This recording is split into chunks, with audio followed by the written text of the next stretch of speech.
High viewers, welcome back to another awesome video. Background பார்த்தோன்னே கண்டுபிடிச்சிருப்பீங்க இன்னைக்கு நம்ம என்ன பேச போறோம்னு.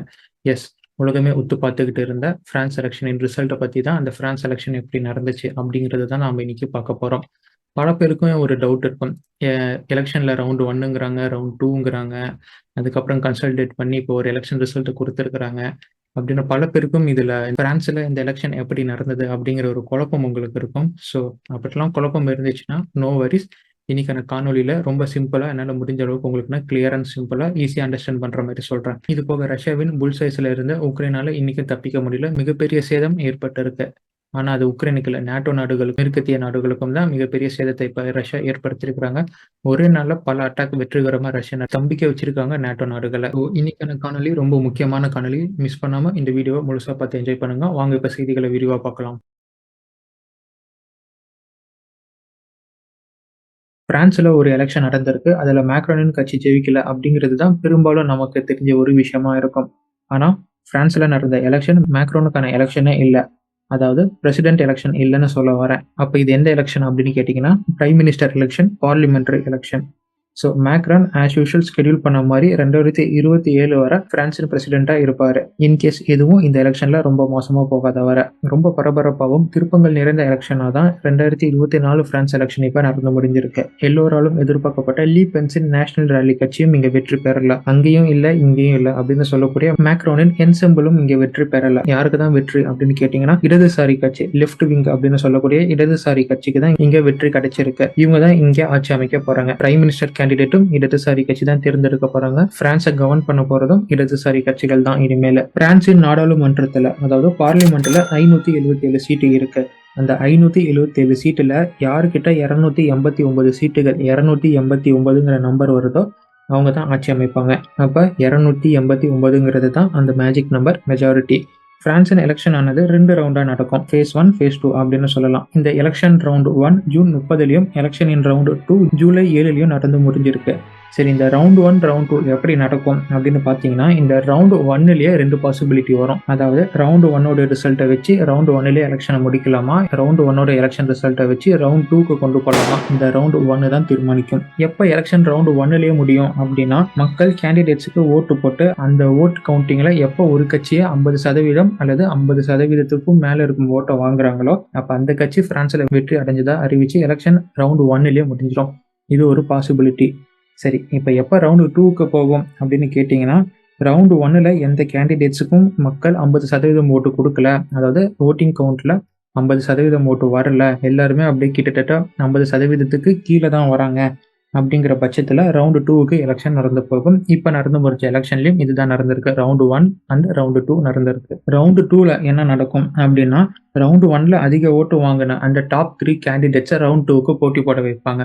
மற்ற கேண்டிடேட்ஸ் எல்லாம் ஆட்டோமேட்டிக்காக அவங்க தோத்து போயிட்டு தான் அறிவிக்கப்படுவாங்க. ஸோ டாப் 3 கண்டஸ்டர்ஸுக்கு மட்டும் இந்த போட்டி நடக்கும். இந்த டாப் 3 கண்டஸ்டர்ஸில் யார் அதிக ஓட்டு வாங்குறாங்களோ அவங்களுடைய கட்சி மெஜாரிட்டி பெறும். அவங்க மெஜாரிட்டியை வச்சு பிரான்ஸில் ஆட்சி அமைப்பாங்க. அந்த கட்சி சேர்ந்தவங்க பிரைம் மினிஸ்டராக தேர்வு செய்யப்படுவாங்க. ஸோ இதுவரை நீங்கள் இப்போ கிளியராக இருப்பீங்க அப்படின்னு நினைக்கிறேன். ரவுண்ட் 1 எப்போ நடக்கும், ரவுண்டு 2 எப்போ நடக்கும், ரவுண்ட் 2க்கு எது மாதிரியான சினாரியோ நடக்கணும், ரவுண்ட் 1க்கு எது மாதிரியான சினாரியோ நடக்கணும் அப்படிங்கிறதுலாம் நீங்கள் கிளியராக இருப்பீங்கன்னு நினைக்கிறேன். ஸோ இப்போ பிரான்ஸில் என்ன நடந்துச்சு அப்படின்னு பார்க்கலாம். ரவுண்ட் 1 அண்ட் ரவுண்ட் 2 எலெக்ஷன் தான் நடந்திருக்கு அப்படிங்கிறது தெரியும். ரவுண்ட் 1ல் லீ பென்ஸின் நேஷனல் ரேலி கட்சி 38 சீட்டு வாங்குறாங்க. இடதுசாரி கட்சி நியூ பாப்புலர் ஃப்ரண்ட்டுங்கிறவங்க 32 சீட்டு வாங்குறாங்க.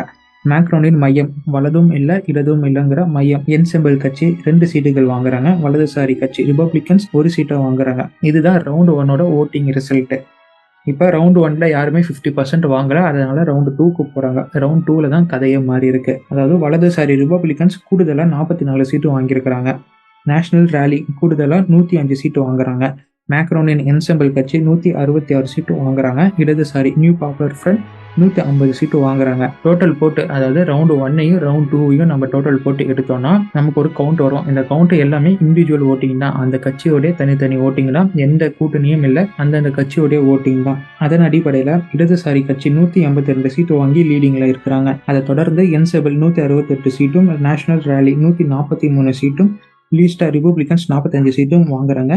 இடதுசாரி கட்சிகள், அதாவது நியூ பாப்புலர் ஃப்ரண்ட்டுங்கிற கட்சி 182 சீட்டோட மெஜாரிட்டி இருக்கிறாங்க. ஆனால் நாம் என்ன சொன்னோம், 289ங்கிறது தான் மேஜிக் நம்பர், அதுதான் மெஜாரிட்டி 577 சீட்டில் அப்படின்னு சொன்னோம். ஸோ இங்கே மேக்ஸிமமே 182 சீட்டு வரும்போது அவங்க மெஜாரிட்டி எந்த கட்சியுமே இப்போ மெஜாரிட்டி அடையலை. யாருக்கிட்ட யார் அலையன்ஸ் போவாங்க அப்படிங்கிற ஒரு சினாரியோ ஆஸ் யூஷுவல் வருது.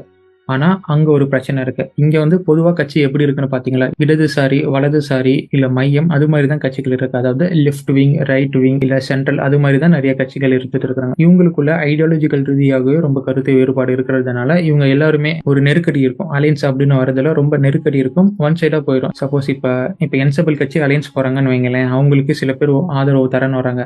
சப்போஸ் ஆதரவு தரவங்க ஒன் சைடாக அதாவது லெஃப்ட் ஹேண்டடாக இருந்தாங்கன்னா, என்சபிள் கட்சி நடுநிலையாக இருந்தாலுமே கட்சின்னு எடுக்க போகிற முடிவுகள் எல்லாமே லெஃப்ட் சைடாக தான் இருக்கும். அதாவது லெஃப்ட் விங் சைடாக தான் இருக்கும். அது மாதிரியான பிரச்சனையும் வரதுக்கு சான்ஸ் இருக்கு. ஸோ இங்கே ஒரு 3 பாசிபிலிட்டி 3 சினாரியோ ஏற்பட போகுது. ஸோ ஃபர்ஸ்ட் சினாரியோ அலையன்ஸ் தான். ஸோ எவ்வளோ சீக்கிரமாக யார் கூட கூட்டணிக்கு ஒத்து போய் ஒரு மெஜாரிட்டியை காமிக்கிறாங்களோ அவங்க ஆட்சி அமைப்பாங்க. ஸோ இந்த ஒரு ஸ்டாண்டை இந்த எலெக்ஷன் நடக்கிறதுக்கு முன்னாடி என்சபிள் கட்சி எடுத்துட்டாங்க. ஒரு பெரிய அலையன்ஸை நம்ம உருவாக்கலாம், இன்கேஸ் நமக்கு மெஜாரிட்டி வரலைன்னா கூட அலையன்ஸை வச்சு நம்ம ஆட்சி அமைக்கலாம் அப்படிங்கிற மாதிரி என்சபிள் கட்சி வந்தாங்க. ஆனால் என்சபிள் கட்சிக்கு அது கை கொடுக்கல. ஏன் இப்போ வரைக்குமே என்சபிள் கட்சினால ஆட்சி அமைக்க முடியல. ஏன்னா அவங்க கூட அலையன்ஸ் வர யாரும் தயாராக இல்லை. ஆனால் என்சபிள் கட்சி அலையன்ஸுக்கு போக தயாராக இருந்தாங்க. ஸோ ஃபர்ஸ்ட் சினாரியோ என்சபிள் கட்சி, ஏன்னா அவங்க தான் செகண்ட் ஹையஸ்ட்டில் இருக்கிறாங்க. ஸோ என்சபிள் கட்சிக்கான பாசிபிலிட்டி முடிஞ்சிச்சு. செகண்ட் சினாரியோக்கு போகலாம். ஃபர்ஸ்ட் லீடிங்காக இருக்கும் இடதுசாரி கட்சி நியூ பாப்புலர் ஃப்ரண்ட் மைனாரிட்டி ஆட்சி அமைக்கிறது. அவங்க 182 சீட்டு வாங்கியிருக்கிறாங்க. அவங்களுக்கு தேவை 102 சீட்டுகள். ஸோ இந்த 102 சீட்டுகளில் ஒரு அலையன்ஸில் இருந்த மற்ற சின்ன சின்ன கட்சிகள்லாம் அவங்களுக்குள்ளே கொண்டு வந்து ஒரு மெஜாரிட்டியை காமிச்சு இந்த 189 அப்படிங்கிற மேஜிக் நம்பரை கொண்டு வந்து இவங்க ஆட்சி அமைக்கணும். இப்படி ஆட்சி அமைச்சாலும் அது மைனாரிட்டி ஆட்சியாக தான் அமையும். நியூ பாப்புலர் ஃப்ரண்ட் அப்படிங்கிறது ஃபுல்லாமே ஒரு லெஃப்ட் விங் கட்சி தான். ஸோ லெஃப்ட் விங் எத்தனை பேர் இருக்கிறாங்க, அவங்க கிட்ட எத்தனை ஓட்டு இருக்கு அப்படிங்கிறது ஒரு கன்செப்ட். செகண்ட் திங் வந்து அவங்க கூட யாரெல்லாம் கூட்டணிக்கு வர விரும்புகிறாங்க. ஸோ அவங்களும் லெஃப்ட் விங்கா இல்லை ரைட் விங்கா இல்லை என்செம்பிள் மாதிரியா, ஸோ அவங்களுடைய ஐடியாலஜி என்ன அப்படிங்கிறது இருக்கு. இதையெல்லாம் கன்க்ளூட் பண்ணி ஒருவேளை இங்கே அலையன்ஸ் வந்தாலுமே நியூ பாப்புலர் ஃப்ரண்ட்டுக்கு அலையன்ஸ் வந்தாலுமே அவங்க ஆட்சி அமைச்சாலுமே அதில் ஒரு பெரிய 3வது சினாரியோ பிளாக்டு பார்லிமெண்ட் அப்படின்னு சொல்கிறது தான். இப்போ இது எந்த சினாரியோவில் வரும்னா 3 பேருமே கூட்டணியை வச்சு ஆட்சி அமைக்க விரும்பலை, நானும் தனியாக தான் இருப்பேன், நானும் தனியாக தான் இருப்பேன், நானும் தனியாக தான் இருப்பேன், என் ஓட்டு நான் யாருக்கிட்டையும் கொடுக்கவும் மாட்டேன், யாருக்கிட்ட இருந்து நான் ஓட்டை வாங்கவும் மாட்டேன், அமைச்சா நான் தனியாக தான் அமைப்பேன் அப்படிங்கிற மாதிரி இருந்தாங்கன்னா டெக்னோகார்ட் அப்படிங்கிற ஒரு சட்டம் அமல்படுத்தப்படும். இது என்ன அப்படின்னு கேட்டிங்கன்னா நோ பார்ட்டி அஃபிலியேஷன் அப்படின்னு சொல்லுவாங்க. மேலே சொன்ன 3 கட்சியை தவிர்த்துட்டு மற்ற கட்சிகளின் ஆளுங்களை எடுத்து அவங்களே மினிஸ்டராக போட்டு இந்த கவர்மெண்ட்டை நடத்துவாங்க. எப்போ வரைக்கும் அப்படின்னு கேட்டிங்கன்னா அடுத்த பிரசிடென்ட் தேர்ந்தெடுக்கிற வரைக்கும் இந்த கவர்மெண்ட் நடத்தப்படும். இதை தான் டெக்னோகார்ட் கவர்மெண்ட் அப்படின்னு சொல்லுவாங்க. இது மாதிரி பிரான்ஸில் நடந்திருக்கா அப்படின்னு கேட்டால் எஸ், 2021 இருந்து 2022 வரை டெக்னோகார்ட் கவர்மெண்ட்டில் தான் பிரான்ஸ் ஓடி இருக்கு. So 3 scenario. ஒன்று வந்து நியூ பாப்புலர் ஃப்ரண்ட் கூட்டணி வச்சு அமைக்கிறது, 2வது சினாரியோ என்சபிள் கட்சி கூட்டணி வச்சு அமைக்கிறது, 3வது சினாரியோ டெக்னோகார்ட். ஏன் இங்கே நான் நியூ பாப்புலர் ஃப்ரண்ட்டும் என்சபிள் கட்சி மட்டும் சொன்னேன்னா, ஏன்னா அவங்க 2 பேர் தான் லீடிங்கில் இருக்கிறாங்க. அவங்களால மட்டும்தான் கூட்டணியை வச்சு ஒரு ஆட்சி அமைக்க முடியும். ஆல்ரெடி சொன்ன மாதிரி என்சபிள் கட்சி கூட யாரும் நான் கூட்டணிக்கு வர மாட்டேன்னு சொல்லிட்டாங்க. அப்போ இங்கே இப்போ இருக்கிறது நியூ பாப்புலர் ஃப்ரண்ட் மட்டும்தான். ஸோ அவங்க என்ன சொல்ல போகிறாங்க, அவங்க நான் கூட்டணி வைக்க மாட்டேன்னு சொன்னால் டெக்னோகார்ட்டாக போய் முடியும். அவங்க நான் கூட்டணி வைக்கிறேன் அப்படின்னு சொன்னாங்கன்னா அவங்க ஆட்சி அமைப்பாங்க. ஆனால் அது நம்ம ஏற்கனவே டிஸ்கஸ் பண்ண மாதிரி மைனாரிட்டி ஆட்சியாக தான் அமையும். இது மாதிரி ஒரு சூழ்நிலை இருந்துச்சு. கூட்டணி வச்சு மைனாரிட்டி ஆட்சியாக நியூ பாப்புலர் ஃப்ரண்ட் கட்சி ஆட்சி அமைக்கிறாங்க பிரான்ஸில். அவங்களோட பிரைம் மினிஸ்டர் கேண்டிடேட்டும் தேர்வு செய்யப்பட்டாச்சு. இந்த எலெக்ஷனுடைய ரிசல்ட் கீழே பார்லிமெண்ட்டில் இருக்கும் கட்சி, அதாவது நாட்டை ஆளும் கட்சியும் ஒரு வலதுசாரி கட்சிகள்.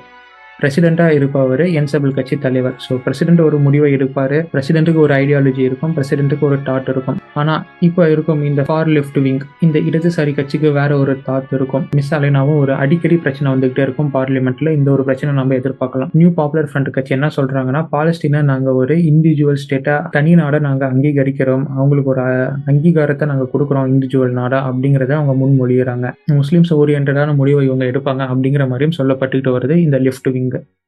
ஸோ என்சபிள் கட்சி இப்படி இருப்பாங்களா, அவங்க பேரில் இருக்கிற மாதிரி மையம் அவங்க. ஸோ அவங்க ஃபார் ரைட்டும் போக மாட்டாங்க, ஃபார் லெஃப்ட்டும் போக மாட்டாங்க, சமயத்துக்கு ஏற்ற மாதிரி அவங்க இருந்துப்பாங்க. ஸோ இந்த ஒரு பிரச்சனை இப்போ ஆட்சி அமைச்சதுனால மேக்ரோனுக்கும் பிரைம் மினிஸ்டருக்கும் இல்லை மேக்ரானுக்கும் பார்லிமெண்ட்டில் ஆளும் கட்சிகளுக்கும் அதிக ஒரு கிளாஷ் ஏற்படும் அப்படிங்கிற மாதிரி இப்போ எதிர்பார்க்கப்படுது. இதுதான் பிரான்ஸில் நடந்து முடிஞ்ச எலெக்ஷனுடைய டெம்போ. நெக்ஸ்ட், ரஷ்யா உக்ரைன் போரில் ரஷ்யாவின் கழுகு பார்வையில் இருந்து உக்ரைனியர்களின் ஆயுதமும் நேட்டோ நாடுகளின் ஆயுதமும் தப்பல அப்படின்னு சொல்லலாம். உக்ரைனின் துறைமுக நகரமான ஒடிசாக்கு பக்கத்தில் இருக்கும் யுஷ்னில டெப்ளாய் செய்யப்பட்டிருந்த 2 அமெரிக்கன் பேட்ரியாட் ஏர் டிஃபென்ஸ் சிஸ்டமும் அதற்கு துணையாக இயங்கும் ஸ்வீடனின் சிராஃபி ரேடாரும் ரஷ்யாவின் இஸ்காந்தர் மிசைல் பயன்படுத்தி அளிக்கப்பட்டிருக்கு. ரஷ்யாவிற்கு இந்த பேட்ரியாட் டிஃபென்ஸ் சிஸ்டமும் இந்த ரேடாரும் இங்கே டெப்ளாய் செய்யப்பட்டிருக்கிற செய்தி எப்படி கிடைச்சிது அப்படின்னா, ரஷ்யா அவங்களுடைய ரெக்கானிசன்ஸ் ட்ரோனை தங்கு தடையின்றி இந்த ஃப்ரண்ட்லைன் முழுசாவும் உக்ரைனுக்குள்ளேயும் பயன்படுத்திட்டு வராங்க. ஸோ அதிலிருந்து சேகரித்த டேட்டாவை பயன்படுத்தி தான் இவங்க இந்த தாக்குதலை நடத்தியிருக்கிறாங்க. இது போக போனஸாக உங்களுக்கு ஒன்று சொல்கிறேன். கடந்த 10 நாட்களாகவே, அதாவது கிரீமியா தாக்குதலுக்கு பிறகு ரஷ்யா அவங்களுடைய ரெக்கானிசன்ஸ் ட்ரோன்களை உக்ரைனுக்குள்ளே பறக்க விட்டு 20க்கும் மேற்பட்ட உக்ரைனிய மிலிட்ரி டார்கெட்ஸோடைய எக்ஸாக்ட் கோஆர்டினேஷனாக எடுக்கிறது மட்டும் இல்லாமல் அதை ரஷ்யாவின் கமாண்ட் பேஸுக்கும் அனுப்பியிருக்காங்க. அந்த 20 டார்கெட்ஸில் உக்ரைனின் MiG-29 ஃபைட்டர் ஜெட்டின் ஃப்ளீட்டும் அடங்கும், AFUவின் கமாண்ட் போஸ்ட்டும் அடங்கும்.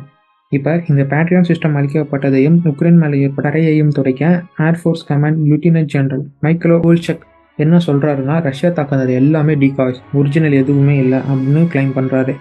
ஏன்னா எங்கே ரஷ்யா நம்மளோட பேட்ரியட் ஏர் டிஃபென்ஸ் சிஸ்டமையும் ரேடாரையும் அழிச்சுதுன்னு சொன்னால் பாஸ் கோச்சிக்கிட்டு நமக்கு தர வேண்டிய வெப்பனை தராமல் போயிட்டாருன்னு என்ன பண்ணுறதுன்னு இப்படி ஒரு ஃபால்ஸ் கிளைம் வைக்கப்படுது உக்ரைன் தரப்பால். பூசி மொழிக்கிட்டாங்க அப்படின்னு சொல்லலாம். ஒரு 3-4 மணி நேரமாக எல்லாருமே நம்பிட்டாங்க. பல நியூஸும் அப்படியே வந்தது. ஆனால் ரஷ்யா உடனே அதற்கான வீடியோவை ரிலீஸ் பண்ணுறாங்க. எப்படி ரஷ்யாவின் ரெக்கானிசன்ஸ் ட்ரோன் யுஷ்னியில் ஃபைண்ட் அவுட் பண்ணிச்சு, டேட்டாவை எப்படி ஷேர் பண்ணிச்சு, டேட்டாவை கொண்டு எப்படி இஸ்காண்டர் மிசைல் பேட்ரியட் டிஃபென்ஸ் சிஸ்டமை அழிச்சுது அப்படிங்கிறதுக்கான ஃபுல் வீடியோவுமே ரிலீஸ் பண்ணுறாங்க. அதில் நம்ம குறிப்பிட்டு பார்க்க வேண்டியது பேட்ரியட் வெடிப்பு கண்டினியூஸ் பெரிய வெடிப்பாக தொடர்ந்து வெடிச்சுக்கிட்டே இருக்கிற மாதிரி ஒரு வெடிப்பு வருது.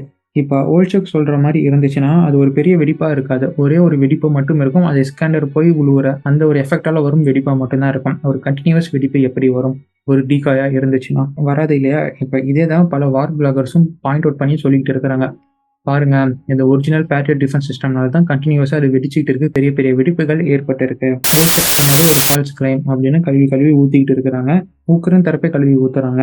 எப்பா நீ விட்ட ரீலெல்லாம் அந்து போச்சு, கொஞ்ச நேரம் அமைதியாக இருப்பா அப்படின்னு சொல்கிற அளவுக்கு போயிடுச்சு. ரஷ்யன் ஆர்ம்டு ஃபோர்ஸஸ் மிகப்பெரிய சேதத்தை நேட்டோவுக்கும் உக்ரைனுக்கும் ஏற்படுத்தி இருக்கிறாங்க. இவங்களுக்கு கிடைச்ச நம்பகமான ரகசிய உளவு தகவல் அடிப்படையில் ஸ்டேரி மிர்ச்சக்ல பெரிய தாக்குதலை நடத்தியிருக்கிறாங்க. இந்த தாக்குதலில் கமிகசி ட்ரோன்களும் மிசைல்களும் பயன்படுத்தப்பட்டிருக்கு. ஸ்டேரி மிர்ச்சக்குங்கிறது சவுத் வெஸ்ட் கெர்சனில் இருக்கும் ஒரு சிட்டி ஏரியா. இங்கே நடத்தின தாக்குதலில் ஒரு பிளான்ட் தாக்கப்பட்டு அழிக்கப்பட்டிருக்க. என்னப்பா ஒரு பிளான்ட் ரஷ்யா அழிச்சதுக்கு இவ்வளோ பெரிய பில்டப்பா அப்படின்னு கேட்டால், அந்த பிளான்ட்டில் AFU வீரர்களும் போலந்து, கொலம்பியா, ஜார்ஜியா நாட்டை சேர்ந்த ஃபாரின் மெர்சனரிகளும் பதுங்கி இருந்திருக்காங்க. அவங்கள தான் ரஷ்யா அழிச்சிருக்காங்க. சுமார் 42 வீரர்கள் இந்த பிளான்ட்டின் தாக்குதல் மூலமாக கொல்லப்பட்டிருக்கிறாங்க அப்படிங்கிற தகவல் வந்திருக்கு. தொடர்ந்து கர்கிவையும் அதை சுற்றி உள்ள பகுதிகளிலையும் மிசைல் அட்டாக்கை நடத்தியிருக்கிறாங்க. இந்த சம்பவம் லோசோவையால நடந்திருக்கு. இது கர்கிவில் இருந்து 150 கிலோமீட்டர் தூரத்தில் இருக்கும் ஒரு பகுதி. இங்கே இருக்கும் railway stations, artillery systems, infantry fighting vehicles, 155 mm shells அப்படின்னு நேட்டோ கிட்ட இருந்து உக்ரைனுக்கு வெப்பன் ஏறி ட்ரெயின் மூலமா இந்த லோசோவாயா ஸ்டேஷனுக்கு வருது. ஆனா இது ரஷ்யாவின் கனடா சிக்காம இருக்க நைட் வர மாதிரி பிளான் பண்ணியிருந்தாங்க. அதே மாதிரி அந்த ட்ரெயினும் லோசோவாயா ஸ்டேஷனுக்கு நைட் ரீச் ஆனது. ரஷ்யன் ஆர்ம்டு ஃபோர்ஸ் இதை எப்படியோ ஸ்மெல் பண்ணி 2 பாலிஸ்டிக் மிசைல் மூலமா அந்த ட்ரெயினை கம்ப்ளீட்டா அட்டாக் பண்ணி எரிச்சிட்டாங்க. இது மூலமா நேட்டோவுக்கும் சரி உக்ரைனுக்கும் சரி எந்த உபயோகமும் இல்லாம நேட்டோ வெப்பன் ஏடான ஆர்டிலரி, ஷெல்ஸ், இன்ஃபேண்ட்ரி எல்லாமே நஷ்டமாகிருக்கு.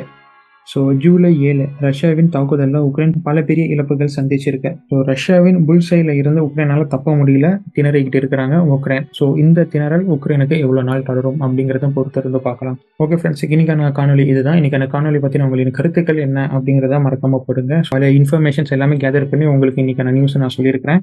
So உங்களோட comments must valuable. So please leave a comment and stay tuned for next video. நன்றி, வணக்கம்.